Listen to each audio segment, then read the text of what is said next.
बिस्मिल्लाहिर्रहमानिर्रहीम अस्सलामुअलैकुम वरहमतुल्लाहि वबरकातुहू। अगर मैं आपसे कहूँ कि मैं आपको फ्री में बिरयानी खिला रही हूँ तो आप कभी भी इनकार नहीं करेंगे। लेकिन अगर मैं कहूँ कि उसमें एक शर्त है और शर्त ये है कि वो बिरयानी आपको टॉयलेट के अंदर बैठकर खानी है, तो क्या आप खाने के लिए राज़ी होंगे? हरगिज़ भी नहीं, क्योंकि कोई भी इंसान अपना अच्छा खाना लेकर बाथरूम या टॉयलेट में नहीं खाता।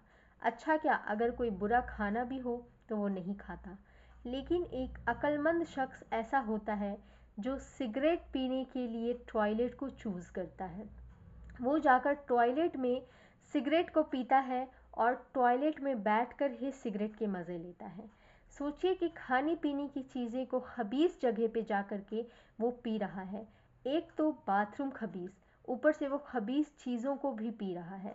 सोचिए कि उसकी सेहत का भी नुकसान और उसके साथ वो कितना गलत काम कर रहा है। तो आप सबको ये ख्याल रखना चाहिए कि एक तो सिगरेट पीना नहीं चाहिए, क्योंकि वो नशावर चीज़ और हर नशावर चीज़ इस्लाम में हराम है। लेकिन आप एक गलती सिगरेट पी कर करते हैं और दूसरी गलती उसे टॉयलेट में पी कर करते हैं। तो अल्लाह ताला आप सबको हिदायत नसीब करे कि आप ऐसी गलत हरकतें करने से बचें इंशाअल्लाह। ऐसी ही वीडियोस के लिए मेरे चैनल को लाइक, शेयर एंड सब्सक्राइब ज़रूर कीजिएगा। अस्सलामु अलैकुम वरहमतुल्लाहि वबरकातुहू।